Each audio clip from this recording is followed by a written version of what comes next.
নমস্কাৰ ছাত্ৰ ছাত্ৰীসকল, আজি আমি দশমমান শ্ৰেণীৰ গণিতৰ অনুশীলনী 3.2 3 নম্বৰ সমস্যাকেইটা সমাধান কৰিবলৈ গৈ আছোঁ। ইয়াত আমাক কিছুমান সমস্যা দিয়া আছে, এইবিলাকক আমি কি কৰিব লাগে, ৰৈখিক সমীকৰণ গঠন কৰিব লাগে আৰু ইহঁতক প্ৰতিস্থাপন পদ্ধতিৰে সমাধান কৰিব লাগে। যেনে আমাৰ প্ৰথমটোত কোৱা আছে দুটা সংখ্যাৰ পাৰ্থক্য 26, এটা সংখ্যা আনটোৰ 3 গুণ হ'লে সংখ্যা দুটা নিৰ্ণয় কৰা। যেহেতু আমাৰ দুটা সংখ্যাৰ পাৰ্থক্য কিমান 26 কৈছে, মানে এটাৰ পৰা আনটো বিয়োগ কৰিলে কিমান হয় 26 হয়। আৰু এটা সংখ্যা আনটোৰ 3 গুণ, মানে ডাঙৰ সংখ্যাটো সৰু সংখ্যাটোৰ 3 গুণ। তেনেহ'লে আমি সংখ্যা দুটা কি আছিল উলিয়াব লাগে। ধৰো ডাঙৰ সংখ্যাটো আমি ধৰি লওঁ x, ধৰো ডাঙৰ সংখ্যাটো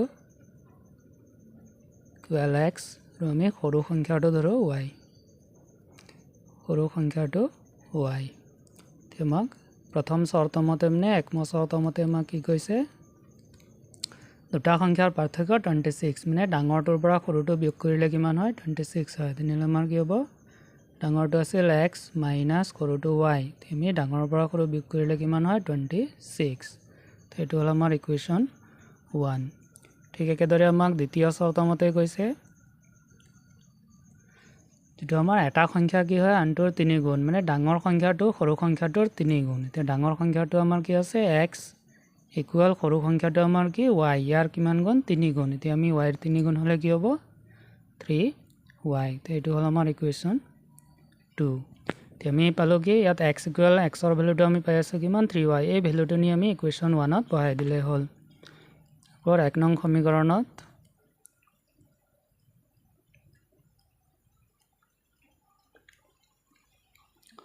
x ইকুৱেল 3y বহুৱালে, যেটো আমাৰ 1 নং সমীকৰণ আছে তাত আমি কি কৰিব লাগে x ইকুৱেল 3y বহাব লাগে। এতিয়া 1 নং সমীকৰণটো আছিল আমাৰ কি x মাইনাছ y ইকুৱেল 26। এতিয়া আমি x ৰ ঠাইত কি লিখিম 3y মাইনাছ লগত কি আছে y ইকুৱেল 26। এতিয়া 3y ৰ পৰা y যদি আমি মাইনাছ কৰোঁ কিমান হয় 2y ইকুৱেল আছে আমাৰ কিমান 26। ইয়াৰ পৰা y ইকুৱেল 2টো আমাৰ পূৰণ হৈ আছে, এফালে আহিলে হৰণ হৈ যাব। তো 2ৰে যদি আমি 26ক হৰণ কৰোঁ, 2ৰে 26ক কাটি দিলে যাব 13 বাৰ, থেকে আমি পালোঁ y ইকুৱেল 13। মানে আমাৰ সৰু সংখ্যাটো কিমান আছিল 13। এতিয়া এই y ৰ ভেলুটো এতিয়া আমি কি কৰিব লাগে 2 নম্বৰ সমীকৰণত বহাই দিলে হ'ল। এৰপৰ 2 ইমপ্লাইজ 2 নম্বৰটো আছিল আমাৰ কি x ইকুৱেল 3y, ইকুৱেল আমাৰ 3 ইনটু y ৰ ভেলুটো আমাৰ কিমান 13। 3 ইনটু 13 হ'লে কিমান হ'ল আমাৰ 39। ঠিক আছে, নিৰ্ণয় ডাঙৰ সংখ্যাটো হ'ল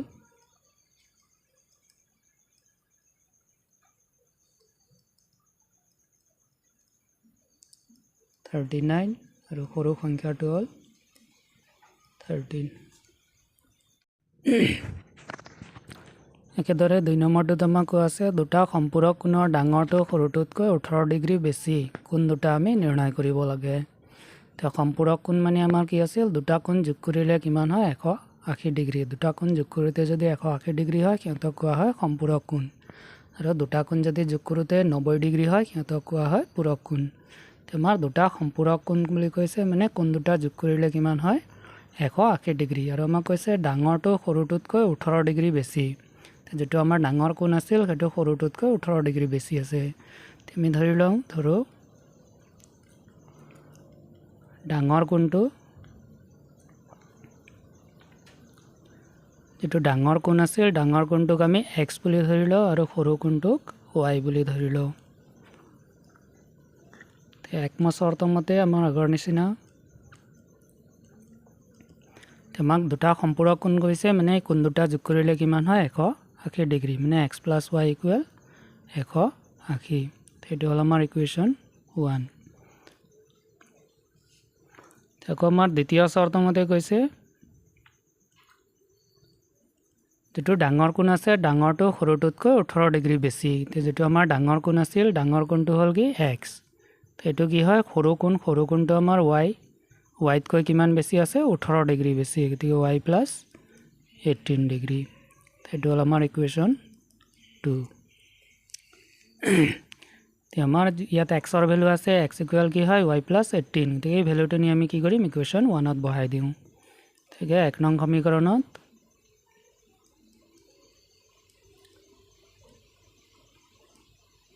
x equal y plus 18 degree বহুৱালে 1 নং সমীকৰণত আমি কি কৰোঁ এক্সৰ ঠাইত কি লিখি দিওঁ y প্লাছ 18 ডিগ্ৰী এতিয়া 1 নম্বৰ সমীকৰণটো আছিল আমাৰ কি x plus y equal 180 degree এতিয়া আমি এক্সৰ ঠাইত কি লিখিব লাগে y প্লাছ 18 ডিগ্ৰী এতিয়া এক্সৰ ঠাইত আহিল y plus 18 degree plus y equal আছে আমাৰ 180 ডিগ্ৰী ইয়াৰ পৰা আমাৰ ইয়াতো y আছে ইয়াতো y প্লাছ y হ'লে আমাৰ কি হ'ল 2y ইকুৱেল 18টো আমি পিছফালে লৈ যাওঁ 180 ডিগ্ৰী 18টো প্লাছ আছে এফালে আহিলে মাইনাছ হৈ গ'ল মানে আমাৰ হ'ল কি ইমপ্লাইজ 2y ইকুৱেল 180ৰ পৰা যদি আমি 18 বিয়োগ কৰোঁ কিমান থাকিল 162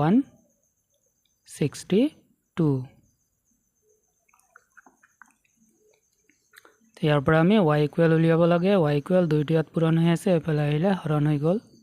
162 ডিগ্ৰী ডিভাইডেড বাই 2 2ৰে যদি আমি কাটি দিওঁ 2ৰে 16 যায় 8 বাৰ 2 যায় 1 বাৰ এটাকে আমি y ইকুৱেল পালোঁ কিমান 81 ডিগ্ৰী মানে y ৰ ভেলুটো আমি পালোঁ 81 ডিগ্ৰী এই ভেলুটো দি আমি কি কৰিম 2 নং সমীকৰণত নি বহাই দিম x ইকুৱেল কি আছে y ইকুৱেল 18 ডিগ্ৰী therefore এটি আমি 2 ইমপ্লাইজ কৰি দিওঁ তো 2 নম্বৰটো আমাৰ কি আছিল x equal y plus 18 degree equal y টো ভেলু পালোঁ আমি কিমান 81 প্লাছ 18 ডিগ্ৰী 81 আৰু 18 যদি আমি প্লাছ কৰোঁ কিমান হ'ল 99 ডিগ্ৰী ঠিকে নিৰ্ণয় ডাঙৰ কোণটো আছিল আমাৰ কিমান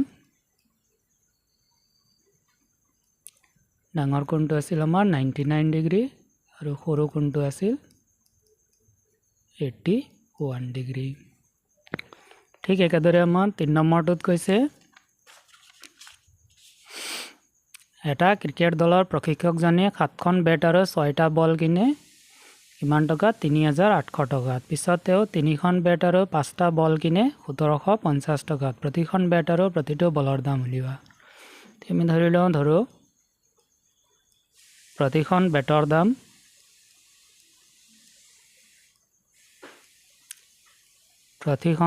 দাম আমি ধৰি লওঁ x টকা আৰু প্ৰতিটো বলৰ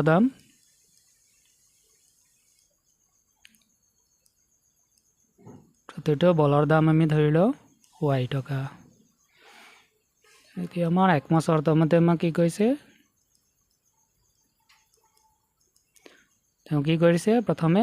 7খন বেট আৰু 6টা বল এতিয়া এখন বেটৰ দাম যদি আমাৰ x টকা হয় 7খন বেটৰ দাম হ'ব আমাৰ কিমান 7x প্লাস 6টা বল এটা বলৰ দাম কিমান y তেনেহলে 6টা বলৰ দাম হ'ব আমাৰ কিমান 6y এই দুটা মিলালে আমাৰ টোটাল দাম কিমান দিয়া আছে 3800 এটো হ'ল আমাৰ ইকুৱেশ্যন 1 ঠিক একেদৰে আমাক দ্বিতীয় শৰ্তমতে কৈছে কি পিছত তেওঁ 3খন বেট আৰু 5টা বল কিনে দিয়ে 3খন বেটৰ দাম হ'ল আমাৰ কিমান এখনৰ যদি x হয় 3খনৰ হ'ল 3x প্লাস বল আছে কেইটা 5টা এটা বলৰ দাম y হলে 5টা বলৰ দাম হ'ল 5y তে দুইটা মিলালে কিমান হয় 1750 এটো হ'ল আমাৰ ইকুৱেশ্যন 2 তে আমি কি কৰিম ইয়াৰ পৰা যিকোনো এটা ইমপ্লাইজ কৰো ইকুৱেশ্যন 1 কৰিলে হ'ব 2 কৰিলে হ'ব ফৰ ইকুৱেশ্যন 1 ইমপ্লাইজ এক নম্বৰটো আছিল আমাৰ 7x + 6y equal 3800 plus 7x equal আমাৰ কি হ'ব 3800 6y to plus আছে এফালে আহিলে -6y তাৰ পৰা 7x equal x equal কাটটো পুৰণে আছে এফালে আহিলে হৰণ হৈ যাব 3800 - 6y divided by 7 এইটো হ'ল আমাৰ কি ইকুৱেশ্যন 3 তে এই ভ্যালুটো এতিয়া আমি কি কৰিব লাগিব 2 নং সমীকৰণটোত বহাই দিওঁ For 2 নং সমীকৰণত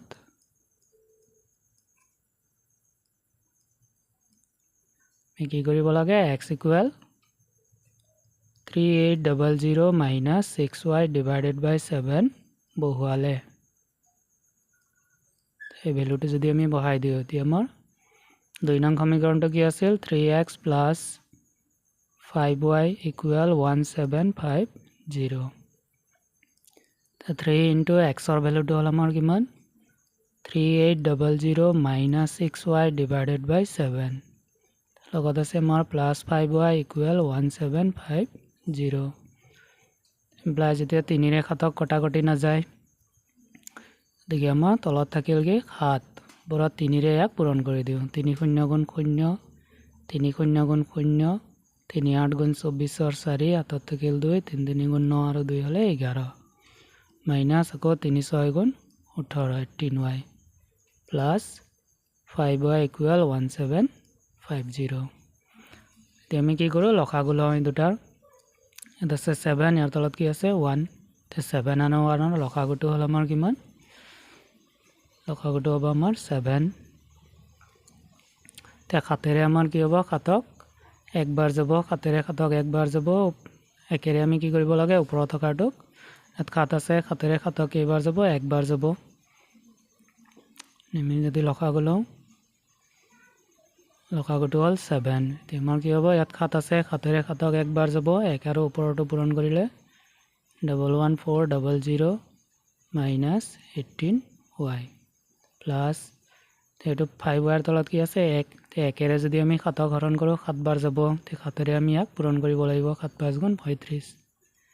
35y ইকুয়াল আছে আমাৰ 1750 তে 11400 তে 18টা y মাইনাসত আছে 35টা প্লাসত 35টাৰ পৰা 18টা গলে থাকিল আমাৰ 17টা 17y divided by 7 equal আছে 1750 তে যদি আমি বজ্ৰ পূৰণ কৰো ইয়াৰ তলত 1 আছে 1 আৰু এইখিনি হ'ব 11400 plus 17y ফলে আমাৰ খাতেৰে এক পূৰণ কৰিব লাগে তে 7 শূন্য গুণ 0 7 5 গুণ 35 और 5 হাতত থাকিল 3 7 7 গুণ 49 50 এখন 52 और 2 হাতত থাকিল আমাৰ 5 7 গুণ 7 খাতে পাছে 12 ইয়াৰ পৰা আমি y ওলাব লাগে 17y ইকুয়াল আমাৰ হল 12250 এটো প্লাস আছে এফালে আহিলে মাইনাস 11400 17y ইকুয়াল তে এটোৰ পৰা যদি আমি এটো বিয়োগ কৰো 0 ৰ পৰা 0 গল 0 5 ৰ পৰা 0 গল 5 2 ৰ পৰা 4 না যায় এক ধাৰ কৰো 12 ৰ পৰা 4 গল 8 ইমপ্লাইজ ইয়াৰ পৰা আমাৰ y ইকুয়াল 850 divided by 17 17 ৰে এক কাটি দিয়া 17 ৰে 85 এক যায় 5 বাৰ 0 এটা তে y ইকুয়াল পালো আমি কিমান 50 তে এই ভ্যালুটো আমি কি কৰিব লাগে 3 নং সমীকৰণত বহাই দিলে হল এৰপৰ 3 implies তে 3 নম্বৰটো আমাৰ কি আছিল x equal 3800 minus 6y divided by 7 equal আমাৰ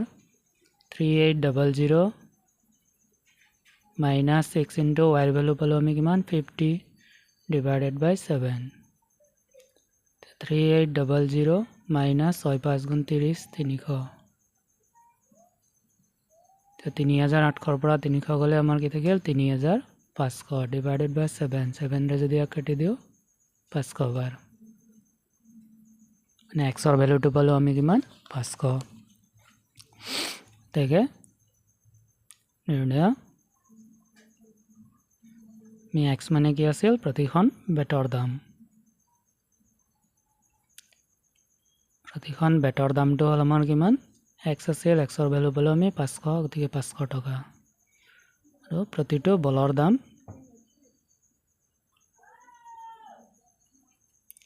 তো আছিল আমাৰ কি y মানে পালো আমি কিমান 50 প্ৰতিটো বলৰ দাম আছিল 50 টকা এইখিনি আছিল আমাৰ সমাধান আশা কৰো এইবিলাক বুজি পাইছা ধন্যবাদ